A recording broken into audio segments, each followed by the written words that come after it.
Point charge पहले पढ़ रखा है बेटा, electric potential due to point charge आपका हो गया था पहले, वहाँ बताया था V equal to W by Q करके वहाँ से निकाल लिया था, वहाँ पर Q बाई R हो गया था, ये बताया क्या सर। अभी हमको पढ़ना है इलेक्ट्रिक पोटेंशियल, तो उससे पढ़ने पहले वहाँ पे देखो पीछे पोटेंशियल ग्रेडियंट बनाया था कि नहीं, पोटेंशियल ग्रेडियंट पढ़ा था पहले, पोटेंशियल पहले पढ़ा था, इलेक्ट्रिक पोटेंशियल ग्रेडियंट कहते हैं, पोटेंशियल ग्रेडियंट उसी का लो, पोटेंशियल ग्रेडियंट का लो, उसके बाद विभव का पढ़ना है, इन दीवारों में पढ़ना होगा,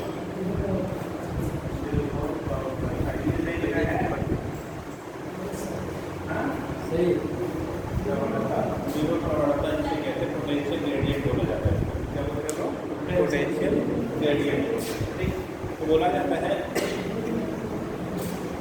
इलेक्ट्रिक फील्ड में, ठीक है, दो पॉइंट्स के बीच में, इलेक्ट्रिक फील्ड में दो पॉइंट के बीच में जो पोटेंशियल डिफरेंस होता है और उनके बीच के पोजीशन का जो रेशियो होता है, नेगेटिव साइड ऑफ, ठीक है, ई कंट्रोल से मान D V upon D R है, इसलिए minus delta V upon delta R, ठीक है, या ऐसा करो पहले delta V upon delta R equal to minus delta V upon delta R, ठीक।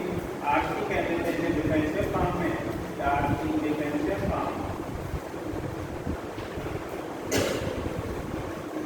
डिफरेंशियल फॉर्म में लिखते हैं हम लोग, लिखते हैं E equal to minus delta upon कितना, ठीक है। चेंज के टर्म में लिखते हैं तो ऐसे लिखा था कि delta V upon delta R से बेटा, और डिफरेंशियल फॉर्म में लिखते हैं तो E equal to minus delta upon D R, इसी को पोटेंशियल ग्रेडियंट कहते हैं। मतलब यूनिट लाइन अगर आप मूव कर रहे हैं फील्ड के डायरेक्शन में, तो उसके पोटेंशियल में जो वेरिएशन आता है इनके रेशियो को हम लोग पोटेंशियल ग्रेडियंट कहते हैं, उसी को हम लोग फील्ड वो वैल्यू किसके बराबर होगी, ठीक है, फील्ड के बराबर, negative rate of change of electric potential with respect to position vector called potential gradient, विभव प्रवणता इसका होगा। जैसे ये फील्ड है इलेक्ट्रिक लाइन का पूछते बेटा, अब फील्ड की डायरेक्शन में जाएंगे, ठीक है, तो पोटेंशियल बढ़ेगा घटेगा, फील्ड की डायरेक्शन में जाके पोटेंशियल डिक्रीज करता है या इंक्रीज करता है, फील्ड की डायरेक्शन में अगर आप मूव करें तो पोटेंशियल बढ़ेगा या घटेगा, सब खोलते रहा करो भैया, कैसे काम चलेगा। फील्ड की डायरेक्शन में अगर हम मूव करते हैं तो पोटेंशियल की वैल्यू इंक्रीज करेगी या डिक्रीज करेगी, इंक्रीज वाले यहाँ बताओ क्या करेगा, इंक्रीज करेगा, और डिक्रीज वाला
डिक्रीज वाले भी लोग हैं, डिक्रीज वाले अभी इनके से डिक्रीज, जब हम लोग याद रखें फील्ड की डायरेक्शन में मूव करते बेटा तब पोटेंशियल की वैल्यू घटती है, क्या होगा, पोटेंशियल की वैल्यू डिक्रीज करेगी, और जब फील्ड के अगेंस्ट में आप जाओगे तो पोटेंशियल की वैल्यू इंक्रीज करेगी। On moving in the direction of field potential will be decreases and on moving against the field potential will be increases, ठीक है। जब हम लोग फील्ड की डायरेक्शन में जाते हैं तो पोटेंशियल घटता है, इसीलिए साइन में नेगेटिव दिया जाता है, ठीक।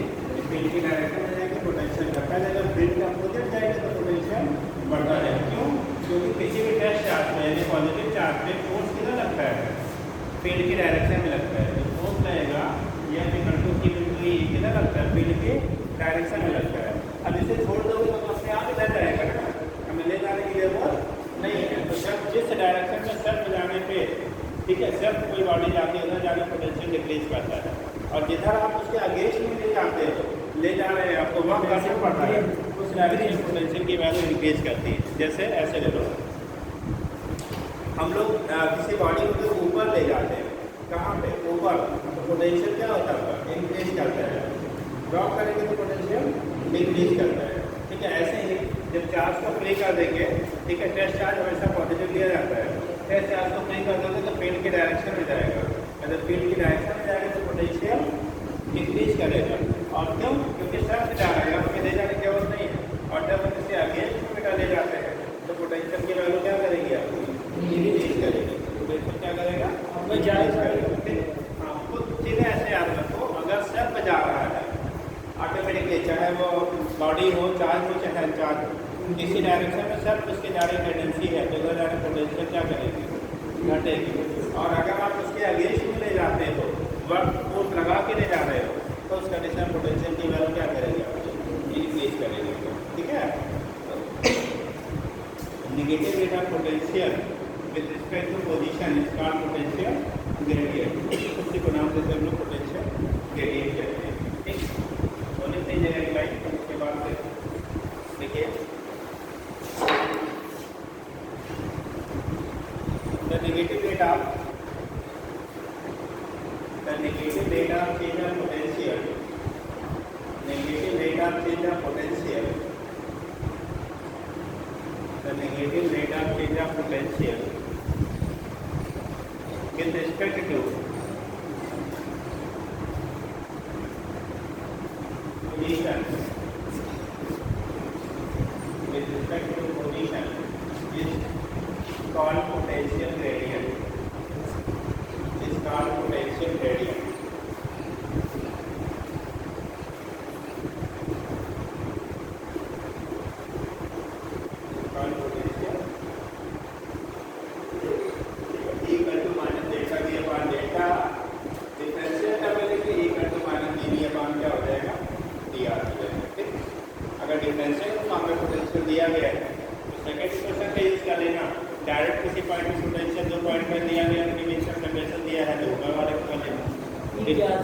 Electric field intensity,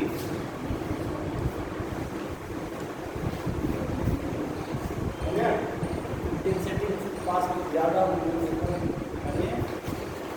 इंटेंसिटी पास में कम ज़्यादा चार्ज से अगर आप दूर जा रहे हो तो फील्ड घटता जाता है, पास आओगे तो फील्ड बढ़ता जाएगा, इंटेंसिटी बढ़ती है। इसका मतलब आपको पास आने में क्या करना पड़ेगा, वर्क करना पड़ेगा, वर्क करना पड़ेगा तो क्या करेगा, इंक्रीज करेगा। और जब आगे जाओगे तो क्या करेगा, सर्फ जाएगा तो क्या करेगा। ये सारी चीज़ हम टेस्ट चार्ज के लिए बात करते हैं, पॉजिटिवली चार्ज पार्टिकल के लिए। अब पता लगा सेंट्रल चार्ज नेगेटिव है तो पॉजिटिव वाले क्या करेगा, बढ़ेगा। ये पॉजिटिव के लिए एक्सप्लेन की जाती है, दोनों पॉजिटिव या दोनों नेगेटिव, यस, तब तो सिंगल चार्ज आपके लिए। तो ये केस आपका होता है पोटेंशियल ग्रेडियंट। यूनिट वही है, लेकिन बेटा वोल्ट पर भी असाइनमेंट क्या देंगे, वोल्ट पर मीटर। वोल्ट पर क्या हो जाएगा, मीटर हो जाएगा, मीटर पर कूलम कह देते हैं इसी को। ठीक है, वोल्ट पर मीटर और मीटर पर कूलम।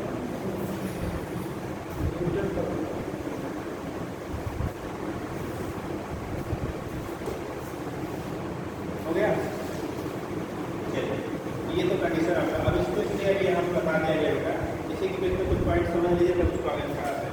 जैसे बोला क्या जाता है कि अगर आपको इक्वल पोटेंशियल सर्फेसेस दिए गए हैं, इसे क्वेश्चन कर लीजिएगा, ये लाइन पोटेंशियल है, यहाँ लाइन दिखाओ, मान लो इसका पोटेंशियल B1 है, वैल्यू क्या है, इसकी पोटेंशियल B2 है, वैल्यू 20, इसकी पोटेंशियल B3 है, वैल्यू 30, 10, 20, 30 वोल्ट। ठीक, 10, 20 और कितना है, 30 वोल्ट। तो हम इसको डाइवर्स कर लेते हैं। ठीक, ये एक के बीच सबमिशन, एक पॉइंट हमने यहाँ लिया, एक पॉइंट हमने यहाँ लिया, एक पॉइंट हमने यहाँ ले लिया, this is point A, this is point B, this is point C, A B C D point हमने लिया है। मतलब बोला जा रहा है कि अगर ए पॉइंट पे फील्ड की वैल्यू ई ए है, बी पॉइंट पे ई बी है, सी पॉइंट पे ई सी, इस लाइन पे यहाँ से लेके यहाँ तक पोटेंशियल की वैल्यू 20 वोल्ट है, इस लाइन पे यहाँ से लेके यहाँ तक पोटेंशियल 10 वोल्ट है, यहाँ से लेके यहाँ तक पोटेंशियल 30 वोल्ट है। ये इक्विपोटेंशियल सर्किट है। कैसे है इक्विपोटेंशियल सर्किट? बताया था, पहले समझाया था। अगर जिस सर्कस के सारे पॉइंट में पोटेंशियल सेम होता है बेटा, उसी को इक्विपोटेंशियल सर्किट कहते हैं। हमने बहुत ब्रिज हिंदी वाले में पढ़ा होगा। मतलब ऐसा सर्फेस या ऐसा ब्रिज जिसके सारे पॉइंट पे पोटेंशियल क्या होता है, सेम होता है, उसी को इक्विपोटेंशियल सर्फेस कहते हैं। तो ये यहाँ से लेकर यहाँ तक लाइन एक इक्विपोटेंशियल है, ये इक्विपोटेंशियल है, ये भी इक्विपोटेंशियल है। इन इक्विपोटेंशियल पे सर्फेसेस पे हमारे इक्विपोटेंशियल क्या दिए गए हैं, सर्फेसेस दिए गए हैं। तो उनमें हमें बोला कि पॉइंट दिया गया ए, बी और सी दिया गया है। ठीक, तो कहा कि इन तीनों पॉइंट में पोटेंशियल आपको दिया गया पोटेंशियल है। बोला गया फील्ड इंटेंसिटी कहाँ ज़्यादा हो। जैसे मान लो ए पॉइंट पे हमने ई ए ले लिया, बी पॉइंट पे ई बी ले लिया, सी पॉइंट पे ई सी ले लिया। ई ए, ई बी और ई सी में, ई ए, ई बी और ई सी में फील्ड इंटेंसिटी किसकी वैल्यू ज़्यादा हो? ए वाले की, बी की, सी की। पोटेंशियल किसकी ज़्यादा होगी? फील्ड किसका ज़्यादा होगा? तो दिया फील्ड कहाँ पे ज़्यादा होगा, ए पे, बी पे या सी पे?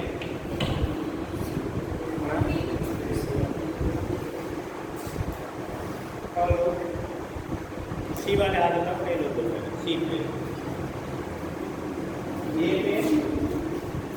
ए वाले हाथ उठाओ, एक और कोई बस। और बी वाले ऐसे देखो, बी आप पहले खड़े हो जाओ, बी वाले किस आधार पर बेटा बी पे आप बोल रहे हो? ए पे बोला तब भी कुछ बात बनती है, सी पे बोला तब भी कुछ बात बनती है, बी पे कैसे आप बोल रहे हो? कौन से नियम का?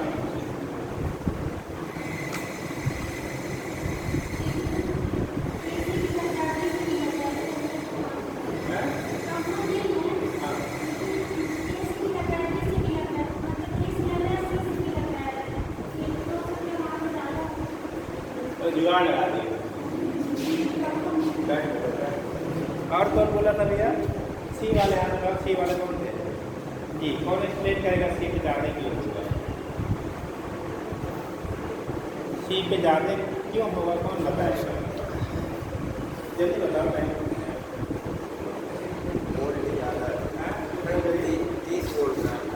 कौन बोला? सी वाला 30 वोल्ट का है। सी वाला कहाँ 30 वोल्ट लिखा है? 20 और 30 के बीच का अंतर कितना होगा?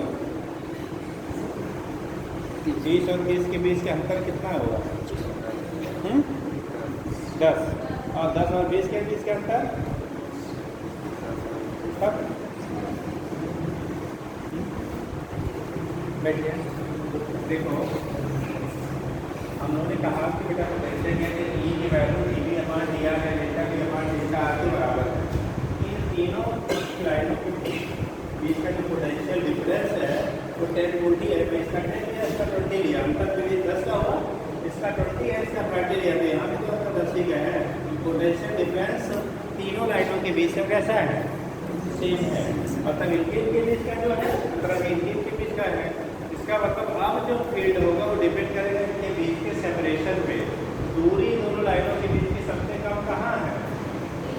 ए पे। और सबसे ज़्यादा कहाँ है? सी पे। E equal to delta B upon delta R है, तो डेल्टा बी तो सब में सेम हो गया। डेल्टा आर सबसे ज़्यादा कहाँ है? सी पॉइंट के लिए। तो जब डेल्टा आर ज़्यादा हो गया तो ई का वैल्यू क्या हो जाएगा? कम। नेगेटिव साइड की डायरेक्शन को शो करता है बेटा कि फील्ड के डायरेक्शन में जाएगा तो पोटेंशियल घटेगा, फील्ड के अपोजिट जाएगा तो पोटेंशियल बढ़ेगा। ठीक है, न्यूमेरिकल वैल्यू से इसका कोई रोल नहीं है। तो यहाँ पे देखो सेपरेशन क्या है? सबसे कम। यहाँ का सेपरेशन उससे ज़्यादा और यहाँ का सेपरेशन सबसे ज़्यादा। जबकि पोटेंशियल डिफरेंस क्या है सब में? 10 वोल्ट का है। ठीक, तो हम लोग पढ़ते ही कल delta B upon delta, delta B का मान क्या हो गया? 10 10 आर का मान एक ही यहाँ पे लिखेंगे क्या? सीधे सबसे ज़्यादा यहाँ पे लिखेंगे क्या बेटा?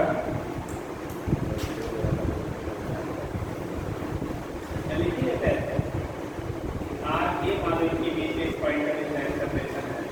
यहाँ पे ले लिया हमने आर बी हो गया और यहाँ पे ले लिया हमने आर सी हो गया। R A R B R C लिखेंगे since R A less than R B less than R C and delta B D R कैसा है? सेम। सबके लिए डेल्टा बी का मान कैसा है? सेम है। डेल्टा बी सेम है तो E A greater than E B greater than E C. मतलब जहाँ उनके बीच का सेपरेशन कम होगा वहाँ पर क्या फील्ड की वैल्यू ज़्यादा है, जहाँ सेपरेशन ज़्यादा है वहाँ फील्ड की वैल्यू कम। अभी क्या कह रहे हो? तेज करो, पंखा बंद कर दो बेटा। हाँ जी, किस तरफ है? इधर जाने पे घट रहा है। क्या चीज? ये तो कुछ यहाँ नहीं दिखाया गया है, ये आपको डिसाइड करना है। एक पृष्ठ दिखा दिया गया कि यहाँ ये सरफेस खाली के पोटेंशियल दिखाए गए, तो चार्ज कहाँ है वो आपको यहाँ नहीं है, ठीक। बट आप अपने दिमाग से ये क्या बता सकते हो कि यहाँ से इधर जाने में हमारा क्या हो रहा है? पोटेंशियल क्या? पोटेंशियल डिफरेंस तो सेम है लेकिन फील्ड हमारा घट रहा है। फील्ड घटने का मतलब चार्ज कहीं इधर साइड की तरफ है। ये आप अपने दिमाग से लगाएंगे, आप वहाँ पे दिया नहीं गया है, ठीक है। अरे भाई चार्ज से दूर जाने तो फील्ड क्या करता है? घटता है, तो वो हम कह सकते हैं। बट ऐसा कुछ यहाँ पे डिस्क्राइब नहीं है, केवल हमें एक तो पोटेंशियल सरफेस के बेस पे निकालना था फील्ड जहाँ से कहाँ होगा कब कहाँ होगा, ठीक है। नोट कर लिया बेटा? ये क्वेश्चन भी कर लीजिएगा, बेटा पूछा गया है कि हर अभी इधर तो नहीं आया लेकिन कई बार पहले रिपीट हुए इसका क्वेश्चन हो गया। चलिए पार्टी भी बंद कर सकते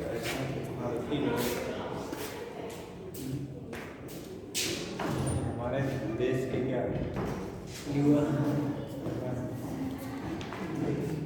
अच्छा 50 साल 30 साल के हो जाएंगे तो कहेंगे हमको नौकरी ही नहीं मिल रही है, तो सरकार बहुत गड़बड़ है, नौकरी नहीं दे रही है।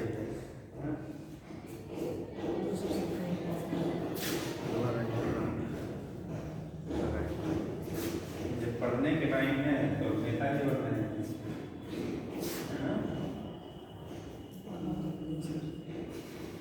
ये कह रहे हैं अपनी सरकार है, अपनी सरकार है, अपनी सरकार में ये सदी तो नहीं पास हुआ है। अरे इसकी बात तो चाहे आपकी बात हो, हाँ मानते हैं, आप कुछ नहीं कहते हैं, यही कहे होंगे आपके नाम पे कह दिए हैं। चलो ठीक बेटा, वो ठीक है, सरकार बनाते हैं उसके लिए भी बड़ा इससे ज़्यादा स्ट्रगल है। देश में कितने प्रधानमंत्री? एक। जनसंख्या 140 उसमें से एक तो बनना है, जबकि डॉक्टर इंजीनियर IAS PCS कितने सारे हैं। तो जब आप वहाँ नहीं पहुँच पा रहे तो वहाँ कैसे पहुँचोगे आप? मतलब वो क्वालिटी होनी चाहिए। आज के डेट में अगर मोदी जी ठीक है इंडिया के प्राइम मिनिस्टर हैं तो उनमें वो क्वालिटी है तब है। ऐसे नहीं हम टोपी पहन लिए तो हम भी प्रधानमंत्री बनेंगे, इतना आसान नहीं है, ठीक है। तो और बनता भी वही है जो पहले स्ट्रगल करा होता है। फ्री में तो बात अलग है कि हम किसी के बाप दादे रहे हैं और वो जुगाड़ से बन गया हो, अदरवाइज बनता वही है जो पहले स्ट्रगल किया होता है, ठीक है। और राजनीति में भी सम्मान उसी को मिलता है जो कुछ कर के आता है। अब फटा पैजामा पहन के पहुँच जाओगे तो कोई पूछेगा ही नहीं यार, हाँ ठीक। तो पहले कुछ बन जाइए और क्या ईमानदारी से कमा लीजिए, बेईमानी का तो नहीं देंगे, ईमानदारी कमा कर पैसा इकट्ठा कर लिए तब नेता बनिएगा, ठीक है। Yes sir. और अभी से बनेंगे तो ना तो साहब घर के हुए ना तो घाट के हुए। चलिए देखिए आपकी APN की एडिशन कितने छात्र पढ़ते हैं? और विगत 40-50 सालों का रिकॉर्ड है, 3 नेता निकले हैं। हाँ ठीक, तो ठीक है। अब सब कहते भी अरे वो वही पढ़े थे, हम नेता हो गए, ठीक है, लेकिन उतने जैसे कितने पढ़े नहीं हुए, ये तो देखिए ना। ठीक,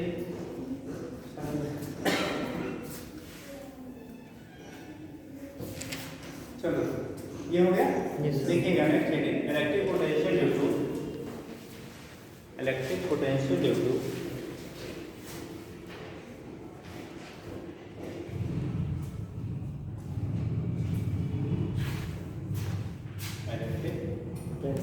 पोटेंशियल ड्यू टू किसके वजह से? Charge conducting sphere. Charge potential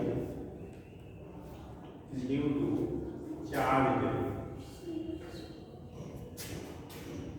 conducting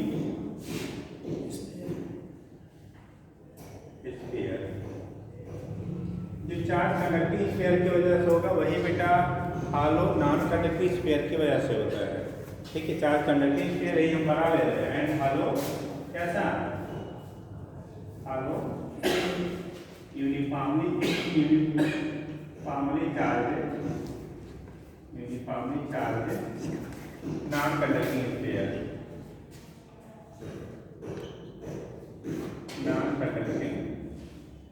sphere, ठीक। चार्ज कंडक्टिंग हो चाहे सॉलिड हो चाहे हालो हो, ठीक है, वो सबके लिए वही होगा। और नॉन कंडक्टिंग में क्या? हालो होना चाहिए। नॉन कंडक्टिंग कैसा हो बेटा? हालो होना चाहिए। तो उनके लिए जो आपका होता है यहाँ से जो दिखाते हैं कंडक्टिंग कम तो चालक, नॉन कंडक्टिंग मतलब वो चालक। चालक होगा तो हमेशा सरफेस पे ही चार्ज पाया जाएगा, वो हालो हो चाहे सॉलिड हो। लेकिन नॉन कंडक्टिंग होगा तो क्या हो सकता है? अंदर बाहर दोनों। अगर सॉलिड है तो अंदर भी हो सकता है, बट जब हालो रहेगा तो वहाँ भी कहाँ रहेगा? सर मैंने फील्ड पढ़ाया तो ये सब बताया था, वही वाली कहानी है दूसरा। ठीक, चालक में सरफेस पे रहेगा। हाँ, चालक में हमेशा सरफेस पे रहेगा। देखो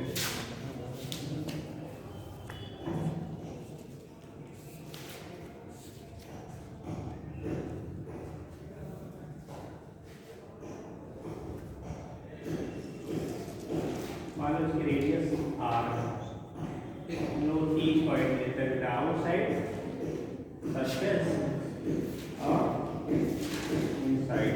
3 पॉइंट लेते थे ना।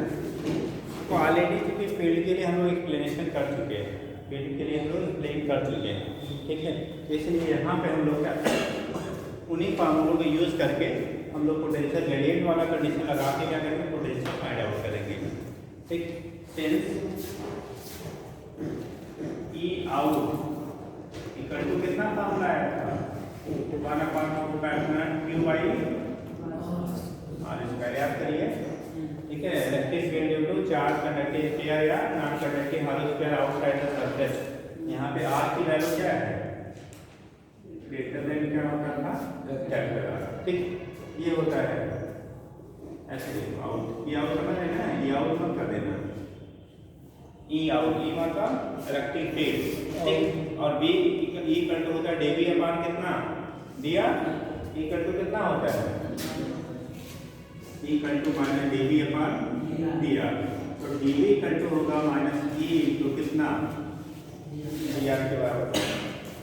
माइनस ई तो क्या हो जाएगा? डी आर के बराबर होगा। ई की वैल्यू यहाँ से सब्स्टिट्यूट कर दो, 1/4 pi epsilon naught Q by कितना? R square into D R होगा ना। इस आर को चूंकि आर के टर्म में हमें करना है, आर को ऊपर ले लो बेटा, तो Q upon 4 pi epsilon not को हम ऐसे कर लो, कोई दिक्कत नहीं ना। ये होगा ऊपर जाएगा आर के पावर -2, आर के पावर -2 इंटू कितना? D R. जब इंटीग्रेट करते हैं तो पावर एक जुड़ता है और जो आता है वो कहाँ? नीचे आ जाता है। पावर में जोड़ोगे -q/4 pi epsilon naught, R के पावर -2 + 1 बचेगा -1, तो हो जाएगा आर के पावर -1 अपान क्या? -1 होगा ना। डिस्टेंस हम 0 से आर ही ले रहे हैं, लिमिट हमारा 0 टू कितना है? आर ही है। ठीक, इस कंडीशन में क्या हो गया? मैं यहाँ से दिखा रहे हो तो तो कंडीशन क्या बनेगा, देखो इसको लिख सकते हैं हम लोग कितना 1/-r, ठीक। ये समझाने के लिए कितना हम आपके लिए लिखे हैं, तो डायरेक्ट हम छाप लेते हैं, ठीक। ये हो गया कितना 1/-r, ये माइनस माइनस प्लस हो जाएगा, तो वैल्यू आ गई फाइनली 1/4πr क्यू बाई कितना बी आउटसाइड की जो वैल्यू आ गई हमें वो मिल गया 1/4πr क्यू बाई क्या हो गया r के बराबर हो गया आउटसाइड के लिए, ठीक।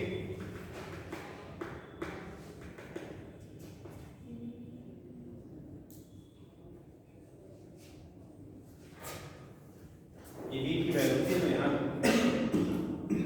ये b की वैल्यू क्या है, तो b बार इंटीग्रेशन का सिंबल भी लगा देना, 0 से कहाँ तक ले रहे हैं हम लोग r तक।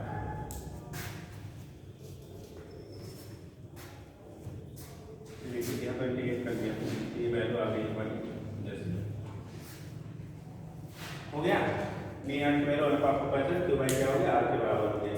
ये सरफेस पॉइंट पे पोटेंशियल हो गया, यानी कि सरफेस के बाहर आउटसाइड के लिए पोटेंशियल की वैल्यू जो होती है r की इनवर्सली क्या होगा प्रोपोर्शनल। सर जी आपने क्या किया था जब हम लोग हां यहाँ पर क्या किया गया, यहाँ पे हम लोगों ने क्या किया बेटा, इंटीग्रेशन की किया गया यहाँ इसमें हमने इंटीग्रेट किया, और ये वाला कब किया जाता है कि जब आगे मल्टीप्लाई जब 2x यहाँ पर हो जाता है 2r के, और जैसे dv/dt है वो किसके लिए डिफरेंशिएशन होता है, कैसे करते जब हैं, डिफरेंशिएट करते हैं तो पावर आगे आ जाता है, पावर में एक क्या होता है घट जाता है। आप कैसे सोचते हैं कि हमको ये यहाँ डिफरेंशिएट करना है, इंटीग्रेट करना है। अरे भाई e = dv/dr था, अगर e निकालना होता और वोल्टेज दिया होता तो हम डिफरेंशिएट बाई में है ना डिफरेंशिएट होता, और हमें यहाँ v निकालना है, e की वैल्यू नोन है तो ये जाके मल्टीप्लाई हो रहा है ना, इसका मतलब क्या हुआ इंटीग्रेट किया, बाई में जाएगा तो डिफरेंशिएट मल्टीप्लाई में जाएगा जी, ठीक। यहाँ देखो यहाँ मल्टीप्लाई में आ गया ना तो क्या हुआ इंटीग्रेट, अगर हमें ये निकालना होता ये दिया होता तो हम लोग क्या करते उसका डिफरेंशिएट करते, ठीक जी सर। हो गया। ये हो गया फार आउटसाइड पॉइंट, फार किसके लिए है आउटसाइड पॉइंट। दूसरा होगा फार सरफेस पॉइंट,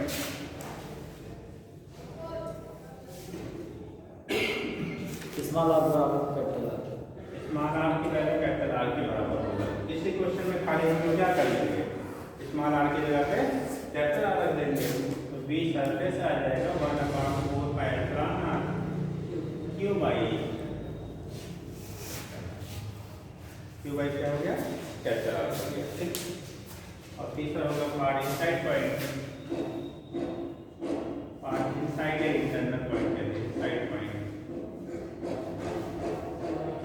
स्मॉल r से छोटा जाएगा तो ये बड़ा अब की बार क्या हो रहा है यहाँ पे r less than capital R की बार इस बार पोटेंशियल सबसे ज्यादा होगा, हैं, इस बार पोटेंशियल सबसे ज्यादा होगा। ये तो बात है। और कोई ये कह रहे पोटेंशियल सबसे ज्यादा होगा, कोई सहमत है इनकी बात से, हैं, ये कह रहे हैं अंदर पोटेंशियल की वैल्यू ज्यादा होगी, ये कह रहे हैं अंदर पोटेंशियल की वैल्यू ज्यादा होगी जी, सही है, इन्होंने कहा सही है, क्यों ज्यादा होगा बेटा,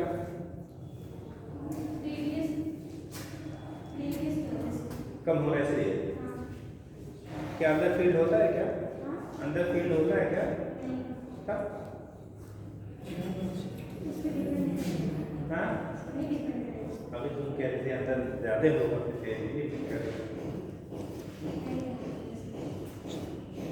हमेशा दिमाग को क्या रखिए, हाँ किसकी तरह, हाँ जो भी करते जो इस तरह रख सकते हैं, ठीक है। चलिए बेटे बेटा होता क्या है, अंदर हमारा फील्ड क्या होता है, ई की वैल्यू इन की वैल्यू क्या होती है, जीरो, ई इन की वैल्यू क्या होती थी कंडक्टिंग के लिए या हालो नॉन कंडक्टिंग के लिए जीरो होता था ना, ठीक है। और ई इक्वल टू हम लोग लिखते हैं बेटा ई इक्वल टू माइनस dv/कितना डी आर। अगर किसी क्वांटिटी का डिफरेंशियल 0 होता है तो क्वांटिटी कांस्टेंट होती है।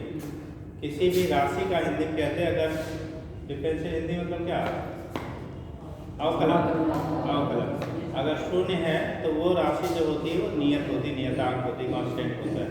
ठीक, तो ई की वैल्यू, ई की वैल्यू है वो कैसी है, 0 है। इसका मतलब डीवी की जो वैल्यू होगी वो क्या हो जाएगी, कांस्टेंट हो जाएगा। बी अच्छा बी की वैल्यू, डीवी की वैल्यू डिफरेंशियल क्या होगा, बी 0, तो बी की वैल्यू क्या हो जाएगी, कांस्टेंट हो जाएगी। बी की वैल्यू क्या होगी, कांस्टेंट। और याद रखिए कि इस कांस्टेंट की वैल्यू उतनी ही होती है जितना इसके सरफेस पे होता है, जितना क्या होता है, सरफेस पे होता है। इस कांस्टेंट की जो वैल्यू आती है बी इक्वल टू आएगा बी सरफेस, और वैल्यू होती है बेटा 1/b इन की वैल्यू जो होगी बी सरफेस के बराबर। ये इनसाइड का हम बात कर रहे थे बेटा, ठीक है। तो बी इन की जो वैल्यू होगा वो बी सरफेस के बराबर होगा, और वैल्यू भी हम लोग ने पढ़ा था Q बाई कैपिटल आर, ठीक है। इसका मतलब ये हो गया बी इनसाइड जो वैल्यू आपकी होती है वो 1/4 Q बाई कैपिटल आर के बराबर होता है। Q बाई कितना हो गया, कैपिटल आर के बराबर हो गया। तो ये इनसाइड की वैल्यू है इसका, मतलब किसी भी कंडक्टिंग स्फीयर के या non conducting hollow charge sphere के अंदर जो पोटेंशियल होता है वो उतना ही होता है जितना उसके सरफेस पे होता है। यानी सरफेस से लेके सेंटर का पोटेंशियल क्या रहेगा, सेम रहता है। किसी भी कंडक्टिंग चार्ज कंडक्टिंग क्या स्फीयर या चार्ज कंडक्टिंग कौन सा charge non conducting hollow sphere के लिए पोटेंशियल जो होता है अंदर उतना ही रहता है जितना उसके सरफेस पे रहेगा, ठीक है। तो सरफेस से लेके सेंटर तक पोटेंशियल की वैल्यू क्या होती है, सेम। वही नीचे लिख लीजिए, तो उसके बाद लिख लीजिएगा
तो ये केस हम लोग कहते हैं जब हम लोग कहाँ बात करेंगे, इनसाइड नीचे लिखिए, that is electric potential, that is electric potential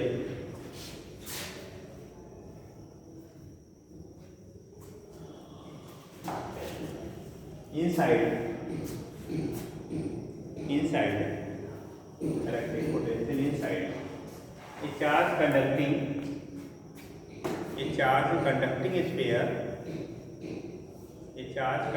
sphere or charge hollow charge non-conducting sphere, hollow charge non-conducting sphere, hollow charge non-conducting sphere, hollow charge non-conducting sphere क्या होगा, will be same as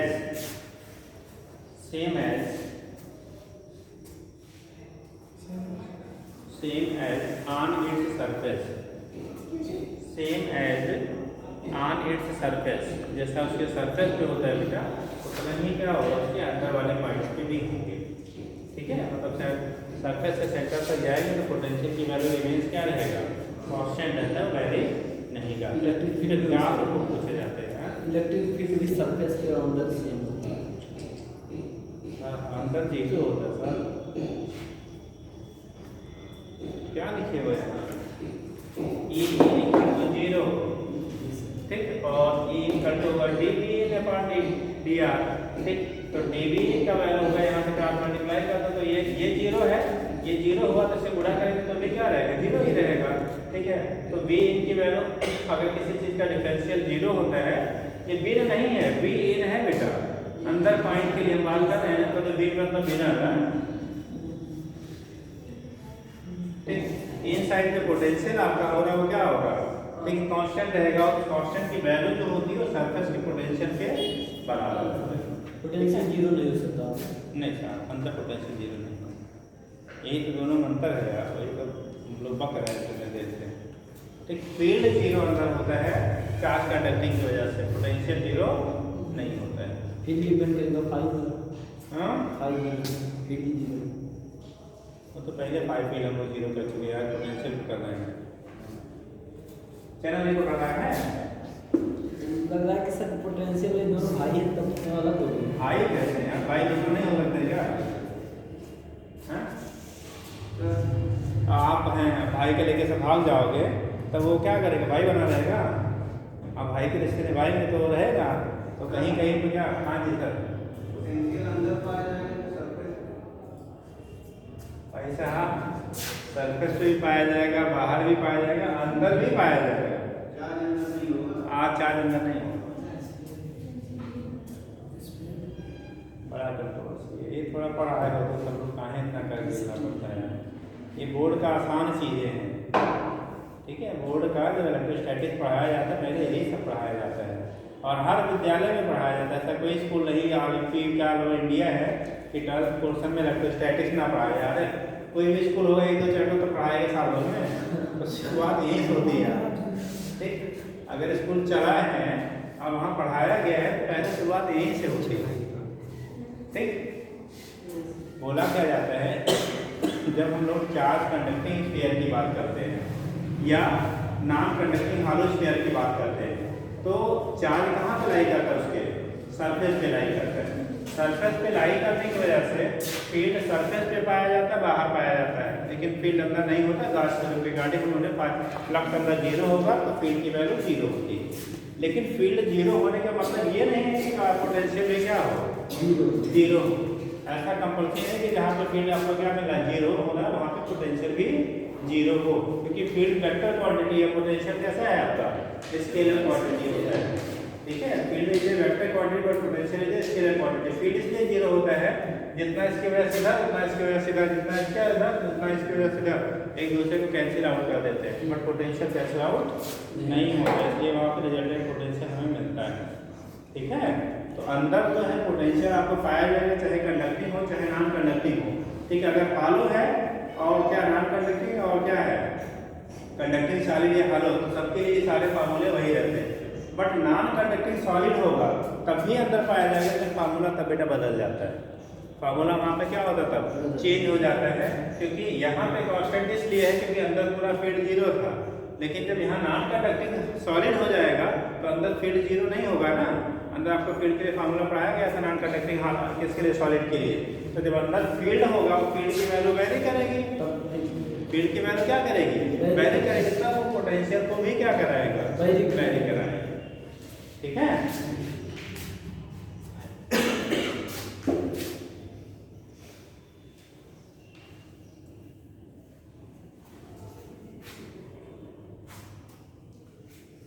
potential ने electric field को धोखा दे दिया,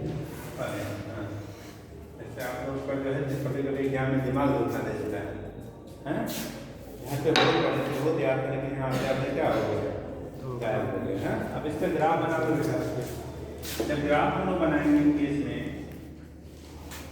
B और are के बीच में बोला गया बेटा सेंटर से लेके कहाँ तक, सरफेस तक वैल्यू कैसी है, कांस्टेंट है, ठीक। सेंटर से लेके और सरफेस तक वैल्यू कैसा है बेटा, कांस्टेंट है, ठीक। इसका मतलब ये हो गया कि यहाँ तक पोटेंशियल जो भी रहेगा वो कांस्टेंट बना रहेगा। जब सरफेस से आप दूर जाना शुरू करोगे, कहाँ से, सरफेस से दूर जाना शुरू करेंगे तब पोटेंशियल की वैल्यू घटनी शुरू होगी और यहाँ पे B inversely proportional to R होगा और यहाँ B प्रोपोर्शनल टू R के पावर 0। कभी कभी ऐसे भी को बना देते हैं क्वेश्चन लगा के R के पावर 0 मतलब R के पावर 0 का मतलब R ही होगा इक्वल टू इनफिनिटी। किसी भी क्वांटिटी के पावर 0 का मतलब 1, मतलब उस पर वो डिपेंड नहीं करेगा। ठीक है, किसी भी क्वांटिटी के पावर 0 का मतलब क्या होता है 1 होने का मीनिंग हो गया बेटा वो क्वांटिटी उस पर डिपेंड नहीं करते। 1 से गुणा करेंगे तभी उतना रहेगा, भाग देंगे तभी उतना रहेगा। ठीक है, तो उस कंडीशन में क्या होता है यहाँ से लेके यहाँ तक पोटेंशियल आपके इंडिपेंडेंट है, मतलब आप पे डिपेंड नहीं कर रहा है। लेकिन जब सरफेस से बाहर जा रहा है तो पोटेंशियल की वैल्यू क्या हो रही है डिक्रीज करने लगी। पोटेंशियल का मान क्या हो गया घटने लगा। लेकिन घटने का जो रिलेशन है B inversely proportional to R है। और जब हम लोग E पढ़ते थे E का ग्राफ यहीं चाहे बगल में बना लो, क्योंकि E और B में बड़ा ग्राफ में पूछा जाता है। E और B ग्राफ देख के बताना होता है किसके लिए ग्राफ है। जब हम लोग E का बनाते थे बेटा, E के लिए सरफेस का क्या होता था फील्ड, कंडक्टिंग के लिए फील्ड अंदर क्या होता था 0। तो यहाँ पे हम लोग कुछ नहीं दिखाते हैं और यहाँ से जब सरफेस पे पहुँचते उसके बाद फील्ड की वैल्यू तेजी से घटती है। तो यहाँ स्लोप कम है, यहाँ पे स्लोप क्या है ज़्यादा है। ठीक है, यहाँ पे E इनवर्सली प्रोपोर्शनल टू क्या होता है R²। जबकि यहाँ से इससे लेकर यहाँ तक का आपका क्या है 0 है, कोई भी फील्ड की वैल्यू नहीं है। ठीक है, तो ये दोनों में अंतर होते हैं। कभी कभी ये स्लोप खाली दिखा के पूछ लेगा कौन सा पोटेंशियल का है कौन सा फील्ड का है। ठीक, तो जहाँ पे डिस्टेंस ज़्यादा है स्लोप का वहाँ पे हम लोग क्या कहेंगे वो फील्ड होगा और जहाँ कम होगा वो पोटेंशियल। इस डाटा को पूरा भी कर सकते हैं, इस डाटा में हम पूरा भी कर सकते हैं। क्या करते हैं तो इधर वाला डाटेड किया हुआ उसको पूरा प्लान कर सकते हैं। किस डाटा को पूरा कर रहा है ये वाला डाटेड ये हम उसको फुल भी तो पा सकते क्या क्या कहते हैं समझ नहीं आता। सर ये जो डॉटेड लाइन है उसको कंप्लीट पूरा डॉटेड डाटा मतलब इस पॉइंट को दिखाने के लिए हम कह रहे हैं कि R इक्वल टू R है वहाँ पे। ठीक है, कंप्लीट करके फिर से लिख देंगे तभी तो R इक्वल टू R है। ये खाली पॉइंट पे प्रेजेंट करने के लिए इस पॉइंट पे पहुँचने के बाद फील्ड हमें मिलेगा। इसके पहले तो 0 उसके पहले फील्ड 0। ठीक है जी, और आगे बैठना करो ओरिजिन से कब नीचे जा रहा है ग्राफ ओरिजिन से कब स्टार्ट होता है कौन सा ग्राफ वही फील्ड का ग्राफ ओरिजिन से नहीं स्टार्ट हाइपरबोला वाला दूसरे ग्राफ में आया है। इलेक्ट्रिक फील्ड का ग्राफ ओरिजिन से नहीं होता है।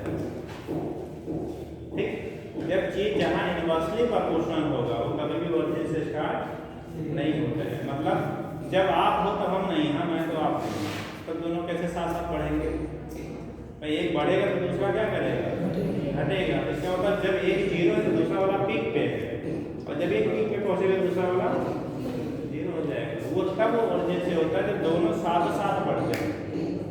क्या होते हैं जैसे हम लोगों ने लिखा था नॉन कंडक्टिंग सॉलिड स्फीयर के लिए इलेक्ट्रिक फील्ड के लिए जब फार्मूला बनाया गया था वो फिर बनाया था हम लोगों ने ग्राफ देखो ऐसे पहले गए। ठीक, ये किसके लिए था नॉन कंडक्टिंग सॉलिड स्फीयर के लिए। और उसके बाद जब यहाँ पे पहुँचा था कहाँ पे स्मॉल आर के कैपिटल आर तब उसके बाद फिर ऐसे हो गया था। याद आ रहा है रीजन क्या था यहाँ पे अंदर वाले के लिए जब इधर आर कैपिटल आर से कम होता था तो फार्मूला हम लोग पढ़ते थे कि इनके लिए 1/4 pi epsilon naught Q into small R upon R Q पढ़ते थे। यानी कि स्मॉल आर की डायरेक्टली क्या होता था प्रोपोर्शनल होता था। और जैसे सरफेस के बाहर जाते थे तो ई आउट है कि सरफेस दोनों के लिए आ जाता 1/4 pi epsilon naught Q upon R square से। अब आर स्क्वायर के इनवर्सली प्रोपोर्शनल हो जाता है। याद आया? तब यहाँ पे चूंकि यहाँ से लेके यहाँ तक डायरेक्टली प्रोपोर्शनल होता है तब ओरिजिन से हम लोग स्टार्ट करते हैं। सबके लिए नहीं, खाली नॉन कंडक्टिंग सॉलिड के लिए क्योंकि उसके अंदर भी फील्ड मिलता था। ठीक, तब यहाँ पे हम लोगों ने ऐसा किया था। जब कंडक्टिंग हो गया तो सरफेस तक चाहिए नहीं है फील्ड, सरफेस 0 रहेगा ना। और उसके बाद से क्या होता है सरफेस पे पहुँचने के बाद फिर शुरू होता है। समझे? देखो दो चीज़ होती हैं, हम लोग कहते हैं ना एक पुरानी कहावत सुनी होगी। ठीक है, no study no confusion. More study नहीं गलत, more study less confusion. Less study more confusion. ठीक भाई देखिए प्रॉब्लम आपको तभी आएगी जब क्वेश्चन लगाओगे, क्वेश्चन में नहीं करोगे तो प्रॉब्लम कहाँ है? सब आता है। ठीक है, यहाँ पर सब 180 माइनस मार के आया। ठीक, आप जब पढ़ेंगे तब प्रॉब्लम शुरू होना शुरू होगा, और जब ज़्यादा पढ़ने लगेंगे तो प्रॉब्लम क्या होगा? कम होना शुरू हो जाएगा, और जब थोड़ा थोड़ा पढ़ेंगे तो प्रॉब्लम क्या होगी? ठीक, इसलिए अब आप नोट करेंगे, मैं बताओ, नो स्टडी नो कन्फ्यूजन। हाँ, अब नहीं पूछोगे तो नहीं मानेंगे। No study no confusion, less study more. हाँ, लेस स्टडी मोर कन्फ्यूजन। ठीक है, चलो देखिए, ये पढ़िए भैया, सभी लोग पढ़िए, कन्फ्यूजन कम करिए। ठीक,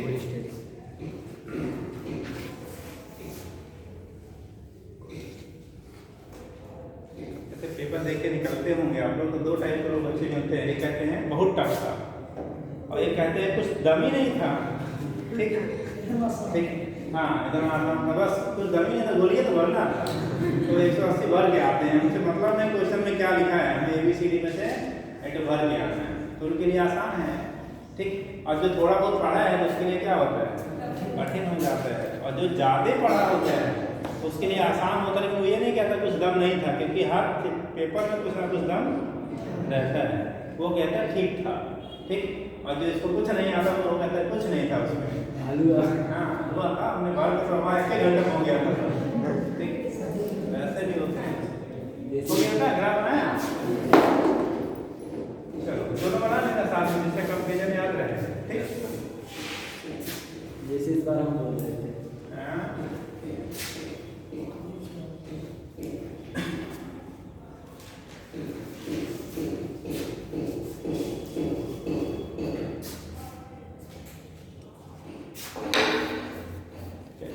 नेक्स्ट होता है बेटा, अगर नॉन कंडक्टिंग सॉलिड स्फीयर है तो उसकी वजह से पोटेंशियल कैसे आप फाइंड आउट करोगे? Potential due to non conducting क्या सॉलिड स्फीयर। तो इसके लिए अब ध्यान पूछा तो नहीं आता है, बट फार्मूला आप नोट कर लीजिए, कहीं अगर आता है तो। ठीक है, electric potential due to electric potential due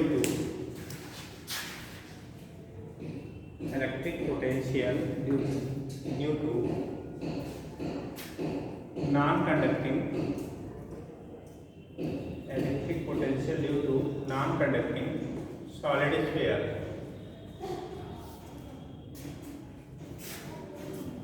Non-conducting solid sphere. ठीक, अगर बेटा non-conducting solid sphere है, लीजिए आपने मान लीजिए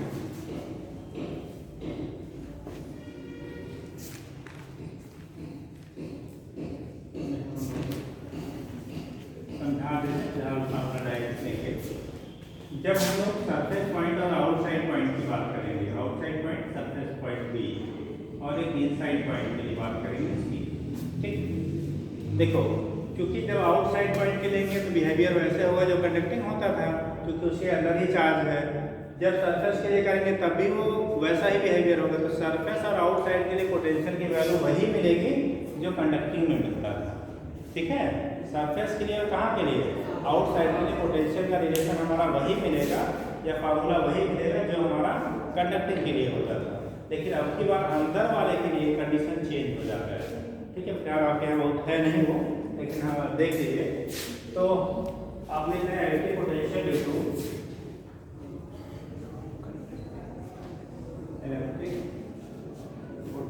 ड्यू टू इसके नॉन कंडक्टिंग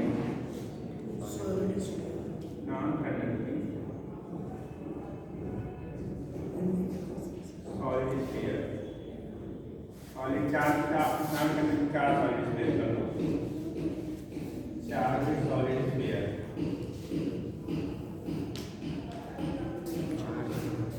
तो आउटसाइड पॉइंट और सरफेस पॉइंट के लिए बेटा पोटेंशियल का फार्मूला रिमेन्स क्या रहेगा, सेम रहेगा।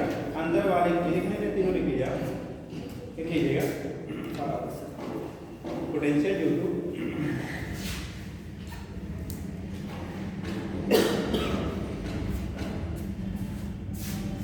पोटेंशियल में पहले में पोटेंशियल ऐड कर लेते हैं, potential due to outside and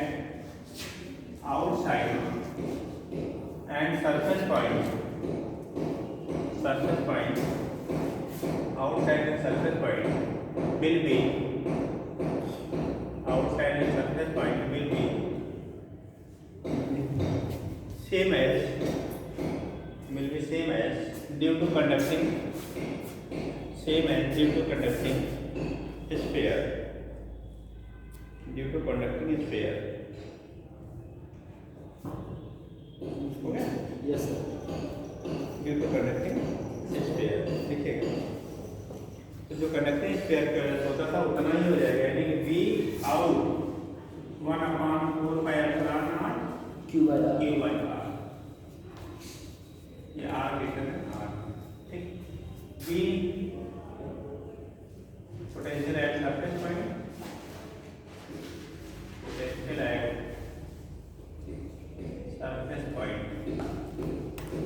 we surface value होगी 1/4πε0 Q by capital R equal to capital R. चलो तो क्वेश्चन है बेटा,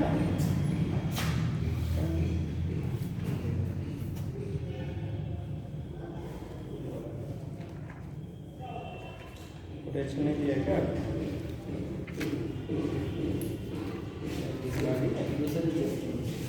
पहले नहीं, इसमें होगा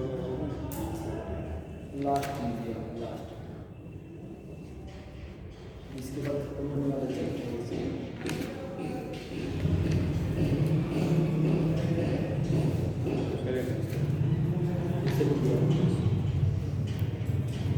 कैपेसिटर वाला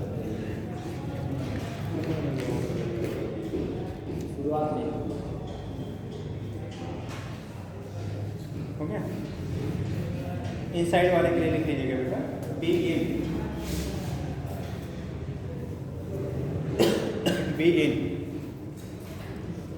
पोटेंशियल एट इनसाइड पॉइंट,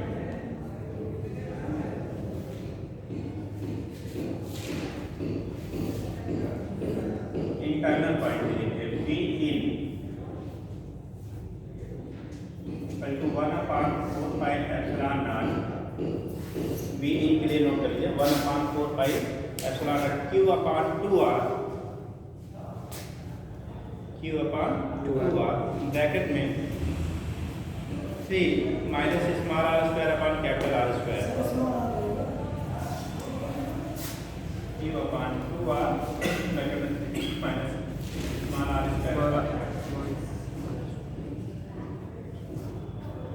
ये हमारा होगा किसके लिए? वी इनसाइड के लिए, ठीक।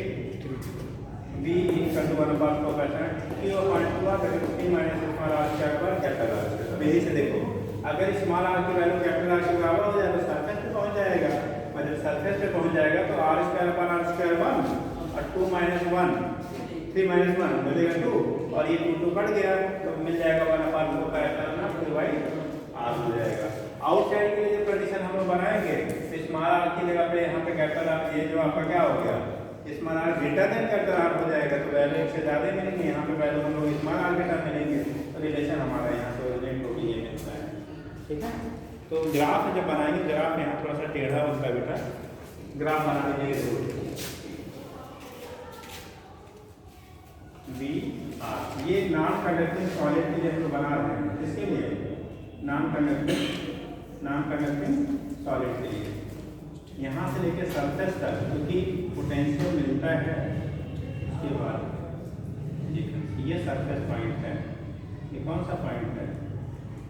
सरफेस है, ठीक। पोटेंशियल की वैल्यू पहले अंदर ज़्यादा होता है सरफेस से, फिर जब सरफेस पे जाते तो घटता है, उसके बाद हम लोग घटने लगते हैं। तो ग्राफ दिखा दीजिए, अब इतना कर लीजिए आज।